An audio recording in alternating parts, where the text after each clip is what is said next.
Hey, welcome to Tabletop Skirmish Games. I'm Lee. I'm Nicholas. And in this video, we're going to take you through a demo game of Population Z.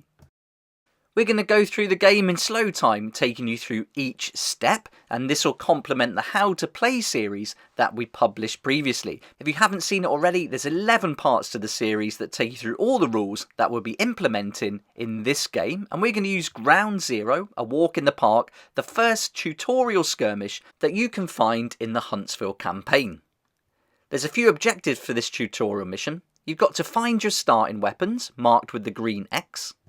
You've got to collect 3 objectives, including the revolver, the donut, and then the tricky rubber duck. You've also got to search the building and at least one of the vehicles, and there's quite a few in the car park. Then one of the survivors at least has to make it to the exit. The skirmish plan details everything you need to know to set it up, including the checklist and the difficulty. And one of the things we have to do is place a few other searchable items. So we're going to use these token crates to represent that. There's a total of 30 shufflers in the box for this scenario, and we're going to place 10 of those on the battlefield as we set it up, in line with the skirmish plan map. This skirmish uses the runner as a special zombie, and we've placed that runner as shown on the map. We've printed off our zombie cards, so we've got them ready, but you don't need to do that because they are included in the skirmish plan in the book. Nicholas has chosen 2 survivors for this skirmish, so Bubblegum is going to be taking part along with Ella. To make things easier, we've also printed off all of the search tables, and we've got different coloured dice to represent different characters and different actions that we need to carry out. So now we've got everything in place, it's time to get started with our demo game of Population Z. Welcome to Huntsville, Ground Zero. Anytime you start a skirmish, we definitely recommend reading through the narrative. You'll find this in the skirmish plan for each skirmish, and there's about 2 pages. We're not going to read it here and ruin the story for you, but this sets the scene through the eyes of an NPC. Now we're ready to play, it's time to deploy, so we'll place our survivors on the entry zone.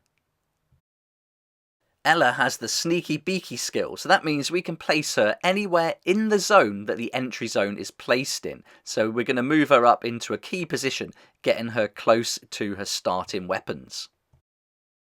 Now we can begin with round 1, and Ella is going to activate first, and she's going to use her movement actions to move towards the starting weapons. Then she's going to pick those up, and now she's got access to her knife and her pistol. She's got 2 actions remaining, and so she's going to choose to use one of them to shoot this zombie. We check the range, and now Ella's going to use the pistol characteristic here, the attack characteristic of 2, to roll 2 dice against the reflex characteristic of the shuffler.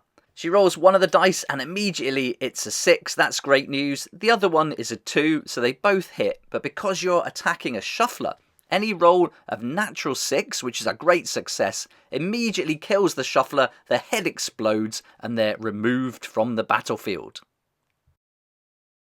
Usually we place the shuffler back in the box, but in this skirmish, because it's a tutorial, we're going easy on you, so we're just going to place it to one side. That zombie's out for the rest of the game. Every time we use the pistol, it costs 1 ammo, so we cross that off, and then we'll have to manage that resource as we go through the game. You'll also note it's got the bang keyword, so that means we have to place 1 noise token in the entry zone that the attack took place in. Ella is a small character, so she has 5 actions, and she's just checking to see if she could shoot again, but that zombie's not in range, so she's going to spend her final 5th action to move 1 more walk, which is 2 inches. Now it's time for Bubblegum to activate, and looking at the scene here, he's going to go for his weapons, so he's going to use all 4 of his actions, because he's a medium character, to move a total of 8 inches. That's 2 inches per action. Now it's the zombie turn, so we'll start moving all the zombies that are on the battlefield, and we'll start with the zombie with the highest hunger rating, which is the runner. These can cover a lot of ground because their movement characteristic is 3 inches, and they've got 3 actions, so they can go a total of 9 inches. Then we'll start moving all of the other zombies, and they're either going to move towards the closest survivor or follow the zombie that was next to them. Here you can see this zombie is closer to Ella, so we're going to use the 2 actions for this zombie, which is a shuffler, and each action is going to be a move in this case, 2 inches per time, and we're just going to continue with this until all the zombies on the battlefield have carried out all of their actions. Shufflers are pretty stupid, they're going to follow each other or go towards the nearest survivor. If at any time you find that there's 2 survivors and the zombie is equal distance from both of them, you can roll a dice or choose which survivor you think they would move to based on the other zombies around them, obstructions and things like that. So there's some times where you're going to have to step in rather than just following the AI of the game. Alright, we've got some other steps to do. There was a noise token placed, so now at the end of the zombie turn we're going to place 1 zombie on every noise token, and those noise tokens, once they're placed, they stay there for the duration of the game. That's round 1 complete. We've had the survivor turn and the zombie turn, so now we're going to move on to round 2. It's the survivor turn first, and Ella's going to make use of her 5 actions and really cover some ground here. With 2 inches per movement action, she's going to cover 10 inches altogether, and she's heading towards that crate and also getting in the vicinity of Big Stone Lake so she can jump in and get that rubber duck.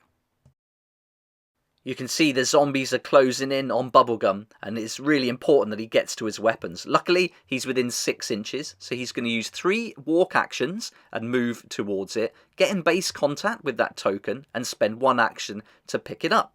And now Bubblegum has access to his knuckle dusters and a pump action shotgun. That's going to come in handy because this runner is well within distance. It spends 1 of its 3 actions to get within base contact of Bubblegum, and Bubblegum's got a choice now. He can choose to react, and he does. He decides to spend 1 of his apples to push that zombie back 1 inch.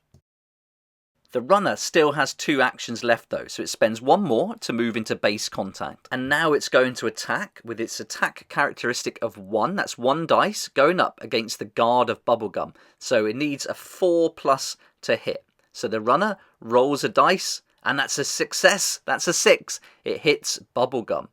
Now Bubblegum has to make an armor save, and you can see the armor characteristic here for Bubblegum is 4. So he needs a 4+. So he'll roll a dice.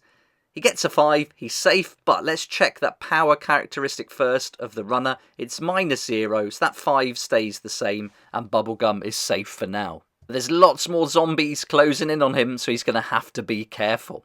We continue with the zombie turn, moving all of the zombies that are on the battlefield, getting them towards those closest survivor. This one is going to be following Ella, and then the others we can decide based on the distance and the other zombies where we're going to move them.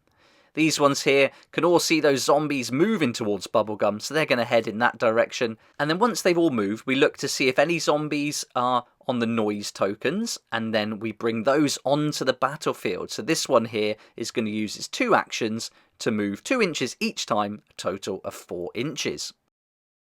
And the final step in the zombie turn is to place 1 zombie on any noise tokens that are placed on the entry zones. Now we're on to round 3, and it's unlimited rounds, so there's plenty of action to come. Ella decides to go first, and she's going to use 2 actions to get within base contact of this crate, and this is a searchable item. So after spending 2 actions, she's going to spend 1 more to search, roll a dice, and she has to get a 4+ to beat her luck score. She does, so now we can consult the search tables to see what she finds. The first step is to roll 2 dice to decide which table we're going to roll on. We add these together, we get a sum of 8, so that means we're going to be rolling on the food table. Now we need to see which item, so we roll 1d6 for the first number, and here we end up with a 3, so that'll be 30. Then we roll 1 more dice for the second number, and it's a 1, so we've got a result of 31. Now we consult the table, and we can see we've found some dried banana chips. These will take up 1 carry slot, and when you replenish with these, you release your inner ape, plus 1 inch to the next climb action. We make a note of the item on our backpack, or use a card if we'd like to fill it out and write all of the conditions on that card. Ella moved twice, carried out a search action, so she has 2 actions left, and she's going to move through this deep water towards the duck. The water reduces the move action to 1 inch per action. Alright, now back to Bubblegum. He's in trouble here. He's tangled up with a few zombies, so he's going to use his pump action shotgun to dispatch all 3 of them in one go, hopefully. So here we go. He's rolling those 2 dice for his 2 attack characteristic against the reflex of the runner. Both hit. Now the runner makes the armor save, gets a 5. Normally that would be successful, but it's -1 power, so that's now a 4. The 2 becomes a 1, and that runner's been hit twice. We have a look at the damage. Because the runner was within the minimum 4-inch range, it's going to take 2 damage for each hit. With 3 hearts, that's enough to take out the runner. It loses 4 hearts, it's removed from the battlefield. Then we're going to look at the condition for the weapon, and every other model with 1 inch now must make an armor save. This one rolls a 5 for the shuffler. Again, -1 means it's a 4, so it fails. And the second one rolls a 4, that becomes a 3, it also fails. Both are within 4 inches, they take 2 damage each, both losing their 2 hearts, they're removed from the battlefield. Now the runner's got a special rule in this scenario. As soon as they're taken out, you immediately place another one on a random entry zone. We roll a dice and get a 6, so we're going to place that runner on slot 1 of entry zone 6. Now we go to the noise, and the pump action shotgun causes a boom. This is 1d3 noise tokens in that entry zone, and that's 3 now. We rolled a 6, so that becomes a 3, and then we place 3 noise tokens in the entry zone the attack took place. We also have to remove 1 ammo because that's the cost of using the shotgun. The weapon's action characteristic tells us that it cost Bubblegum 2 actions to use that weapon, so he's got 2 remaining. And eyeing up the battlefield, he decides it would be a good idea to move towards the building and attract some of those zombies, so he gives Ella a little bit more time to get that rubber duck and get out of the water. He's also putting himself a little bit closer to the donut as well. Now we're on to the zombie turn, and so this one's going to activate, move there, 2 inches and then 1 inch because it's going into the water now, so it gets that penalty because that's classed as deep water or tricky terrain. Then the other zombies all move. The runner won't move first this time because it's not on the battlefield yet. Once all those shufflers have moved, now it's time to bring in any zombies that are on the battlefield edge on the noise tokens.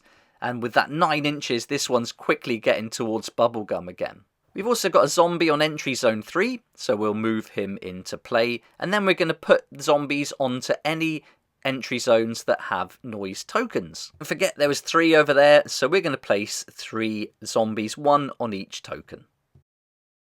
Now we're on to round 4, and let's keep going step by step until we get to round 5. Then we'll speed things up a little bit. Ella continues through the water, moving 1 inch. Picks up the rubber duck. That's 2 actions now, 1 for the move, 1 for the pickup, and now she's going to use her remaining actions to get to the edge of the lake. So that's 1 inch per move action because she's still in that deep water. Now it's the turn of Bubblegum, and he decides to use all his move actions to get closer to the donut. That's 4 actions, 2 inches each. Now it's the zombie turn, and because the runner has got that highest hunger rating, that's going to go first and move towards Bubblegum because he's the closest survivor. Then we'll start moving all those shufflers again. Any in the water are going to get that penalty, while the others are going to go around the edge, moving in on Ella. And then all of these are going to follow around the tree, getting closer to Bubblegum. So he's starting to get pinned down a little bit. He decides to use another reaction, spends that apple cost to push that zombie back, and he won't be attacked this turn. Gives him a little bit more space as well, so when he activates in the next survivor turn, he's got a few more options. Any zombies on the edge of the battlefield are now brought onto the battlefield, and they're all going to start moving in and closing down on our survivors. And finally, we add zombies to every noise token that's on the entry zones. And now that takes us into round 5. We've seen lots of movement so far, but now more zombies are going to appear because it tells us in the difficulty level for every 5th round we place 1 noise token on each entry zone. So this is where things really start to ramp up. you find that rounds 1 through 5 are a bit slower as you move and you start collecting items. There's not so many zombies on the battlefield, but once these noise tokens start getting placed and they start filling up, you can quickly get surrounded. It's the survivor's turn and Ella activates. She's going to use all 5 actions to move 10 inches as she manoeuvres around the rock, using it to her advantage. But the zombies are quickly closing in on Bubblegum, so he's got to take some action, and they're quite bunched up, so he's going to use his pump action shotgun. He's going to roll 2 attack dice, and 1, well, they both hit because it's a shuffler, only needed 2 to equal or beat their reflex. They roll 2 dice, -1 for the power, and their armor saves are both failed. That's a total of 4 hearts, which is enough to take out that zombie that only has 2 hearts. Then the other 2 each have to make an armor save roll because of the special condition for the shotgun, and they both fail. -1 for power again, and that will remove both of those zombies. Because they're in 4 inches, they're each going to lose 2 hearts. Let's cross off the ammo. Bubblegum made a boom, so we roll to see D3 noise tokens. That means we'll place 2 in zone 3 where the attack took place. Then he's got some actions left. He's got 2 remaining, so he's going to use 1 to move and then 1 to carry out a search. Just as before, we're going to try and beat the luck score. 4+ needed. Luck is beaten. Now we're going to roll 2 to see which table is used. With a combined total of 6, we're on the gear table. 1 for the first number, a 6. This is always good. Then a 2, and consulting the table, we can see that Bubblegum has found Riot body armor. 1 carry slot, and now he can re-roll 1 armor save each time he's attacked in melee combat. We'll add that to the backpack, or we could print off a card if we wanted to. Now it's the zombie turn, and the runner is going to go first, and then we're going to activate all the other shufflers, and so we're just going to move them all at once here, and then place more zombies onto the noise tokens on each of the entry zone. These entry zones are starting to fill up now. Some of them have got 4 zombies on, so you can see these are soon going to come into play and start closing in on our survivors. But that's it though, there's no more zombies in the shuffler box, and we're not going to add any to it because we are going easy mode for this tutorial skirmish. So there we are, we can see now there's more zombies on the board, they're closing in on our survivors as we move in to round 6. Ella's really making the most of her speed, so she's going to use all her actions to move a total of 10 inches towards that donut. Bubblegum looks at his options and decides he wants to take out the runner. So he's going to use his shotgun again. We're within 4 inches, so it could be some serious damage here. Both hit. We needed to beat the runner's reflex of 5, so now 2 armor saves required, and we're going to roll 2 dice, and 1 is a success. That's a great success, so we don't change that. And then the next one is a 3, so 1 goes through. That's going to cause 2 damage to the runner, but the runner's got 3 hearts, so there's 1 heart remaining. It's a new round, so Bubblegum's boom has to be taken into account, and just a 1 this time on the entry zone. That's full now. Right, we cross off the ammo again, and Bubblegum decides he's going to use his shotgun again. He wants to take out this runner, so he rolls twice. And he misses twice. That's a disaster. The runner remains. Now we're on to the zombie turn, and the runner's going to use 1 action to get in base contact. With 2 actions remaining, it can make 2 attacks. So in this case, it can roll 2 dice. 1 misses, but 1 goes through. So now Bubblegum has to make an armor save. He rolls his dice looking for a 4+ and gets a result of 6. So no damage this time for Bubblegum. The shufflers start activating, and they use 1 action to move into base contact, but Bubblegum uses his reaction to push them, spending another apple. The next closest shuffler moves in, and again, Bubblegum decides to use a reaction to push him away for another apple. He's only got 1 apple left, and now the rest of the shufflers are going to start moving towards the closest survivor. Not taking out that runner is going to come back to haunt Bubblegum as this horde is starting to move in on him, and he's getting surrounded quite quickly, and we've still got these 4 coming in from the side as well. So it's not looking great for Bubblegum, but Ella's certainly got a lot of room for manoeuvre, so she's got a few more options available to her. Okay, that takes us nicely into round 7. Ella goes first. She's got her eye on the prize, so moves in, picks up the donut. That's another objective ticked off. She can add that to her items now as well. And she looks at the situation Bubblegum's got himself into, and she's within range to shoot the runner. She rolls 2 dice. 1 hits and 1 misses because the runner has a reflex of 4, but the head won't explode on a runner. That's only for the shufflers. The runner rolls a dice, and on a 4, it's not enough to equal or beat his armor save, so that removes the final heart. But she did miss, so now we have to make an armor save for Bubblegum. He fails, but he found that armor, so can re-roll it, and it's a great success. Remember the special rule for the skirmish for the runner, we roll to see which entry zone to place a new runner, and it comes up as number 2. Let's cross off that ammo for Ella, and she made a bang, so let's place that noise token in the entry zone she made the attack in. She's got some actions remaining, so she's going to spend her last 2 actions to move, getting towards the building and the revolver. After some teamwork from Ella, that's really helped Bubblegum to create some space and get away from that little herd. He decides not to use all his movement though. He's going to use 3 actions to move a total of 6 inches, and then get within 4 inches of those 2 zombies. He's going to unleash the shotgun. Here we go then. So he rolls for the first one. 1's an epic fail, but that one hits. So now the shuffler has to make an armor save. It rolls the dice. -1 power on the shotgun makes that a 3, and it doesn't equal or beat the shuffler's 5 armor save, so that's enough to cause 2 hearts of damage, and it takes that shuffler out. Shuffler 2 has to roll, and it's a great success. It matches and beats its armor save. Let's cross off the ammo for Bubblegum. We won't have to place any noise tokens because it's already full. We filled it up earlier on. Now on to the zombie turn, and the runner will go first, then all the other zombies are going to move. None of them can get within range, except for this one, who moves in for 1 action. But Bubblegum decides to use his final apple, crosses it off, and pushes them away 1 inch. So this is what we're looking at the end of the round. Bubblegum has got a lot of zombies coming after him. Looks like he's leading them away from Ella so she can carry on and do the search. But she's got to be careful, there's a few other lurkers around. Okay, now we're on to round 8. Ella decides to activate first. She's going to use all her movement. 5 actions, a total of 10 inches, gets her very close to the revolver.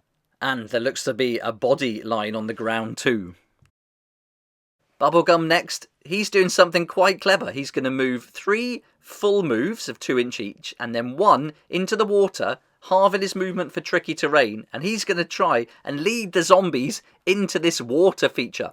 It looks like the zombies fall for it as they move towards him, closing in. They're still closer to him than they are to Ella, but we decided that a few of the straddlers would move off and close in on her and the building, so she hasn't got away with it just yet. Okay, so now we're at the end of the round. Everyone's moved in. We've got no zombies left in the box, so we can't place any more on the noise tokens. So let's get started and get straight in to round 9. It's the survivor's turn, and Ella activates first, moves in, picks up the revolver. That's the 3rd objective achieved, and now she uses 2 more move actions to get in base contact with the door. And because Ella's a criminal and she's got her first ability, Cat Burglar, she doesn't have to roll to check if the door is locked. We treat it as unlocked, so now she can just move straight into the building. Bubblegum is going to continue with the plan, uses all 4 actions to move, and don't forget they're halved because of the water, and so he can only move 4 inches. Then the zombies all start to close in. The runner would have gone first because of the hunger rating, and then all the others will follow. Now we're on to round 10. Normally we would place noise tokens on every zone, but we've got no more zombies to come on, so we're not going to do that now for the rest of the game. Ella activates and carries out a search. She needs to equal or beat her luck rating, which is 4. So 4 plus gets a 5. That's successful. Now she'll roll to see which table, and it's table number 8. So that will be the food table. So let's roll those dice again. 1 for the first number. That's a 6. 1 for the second. That's a 6. That's 66. This is always good. The higher the number, the better. And she's found some Pop Z gourmet coffee. Best coffee in town. 1 free action for each survivor in the group to use any time during this skirmish. That condition will come into play once consumed. That's a great find. Now Ella decides to use her 4 remaining actions to move out of the building and make her way towards the exit. It's getting close now. And now Bubblegum is going to move 1 out of the water and then use the other 3 actions to move further along. The zombies are going to follow. That runner can cover a lot more ground in the water because you halve the move characteristic and then round up. So from 3, halved is 1.5, up to 2, it can cover the ground quite quickly. All the other zombies move in. This one gets within base contact, but Ella decides to use a reaction, crosses off an apple and pushes him back 1 inch. And then all the others start to close in now, but she's got time to move. So as we go into the next round, she's going to have a clear run to the car park. But there's a few zombies around, so she's got to be careful. Now we're on to round 11, and Ella activates first, and she's going to move her full 10 inches. So that's 5 actions, 2 inches per action, 10 inches right into the car park, and just gets up close to that car. Bubblegum's running away too. He gets as close as he can to that fence.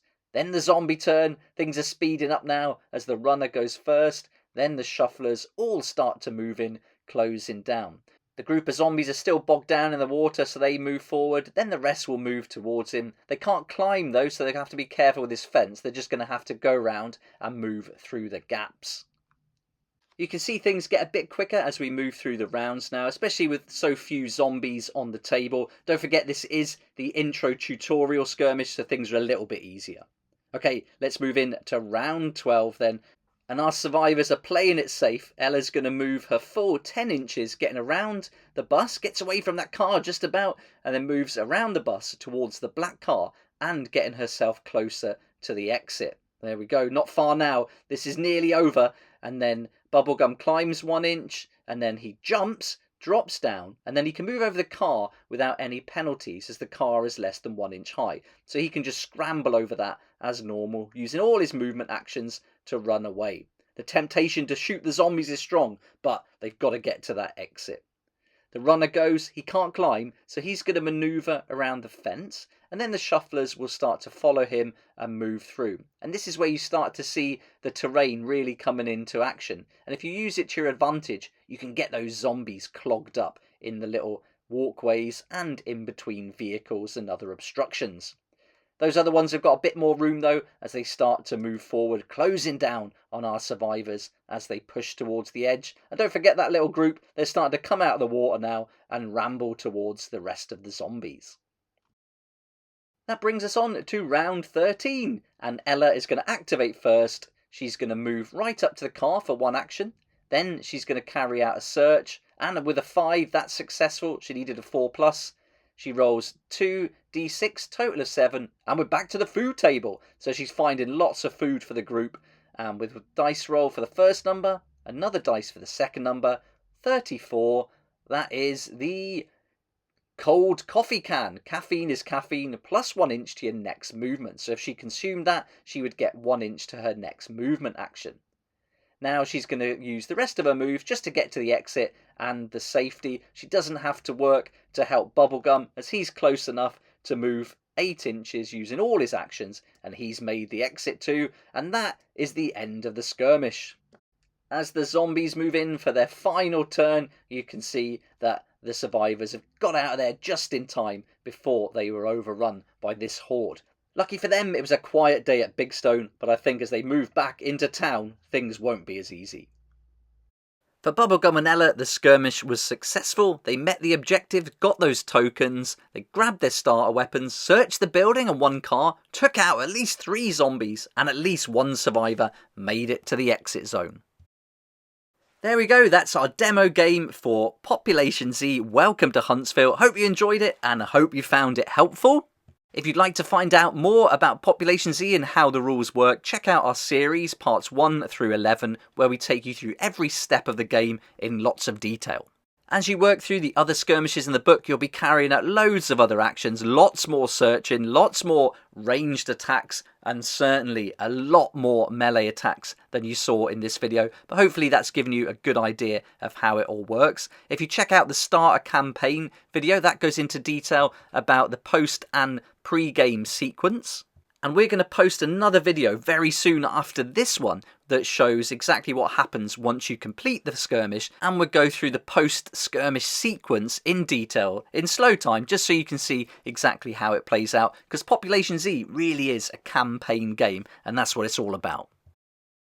If you haven't seen the book yet, have a look at this video which goes through everything that's included in Population Z Welcome to Huntsville, the core book, and we've done a separate video for the Huntsville campaign asset book, which is an optional extra that enhances the game. We've put links below to all the books, the free content on our website, and also the Discord link. We'd love to get your feedback, so let us know what you think in the comments section. And if you've got any questions, we'd love to hear them. But for now, thanks so much for watching. We really hope you enjoyed the video. If you did like it, it'd be great if you hit the like button, subscribe for more videos like this one, and we look forward to seeing you next time on Tabletop Skirmish Games. Thank you so much to my Patreon supporters for helping me to keep going with these regular videos. I couldn't do this without you, and I appreciate your support so much. If you'd like to join the Patreon community, support the channel, get some great perks at the same time, there's a link down below in the description. It'll be awesome to see you there.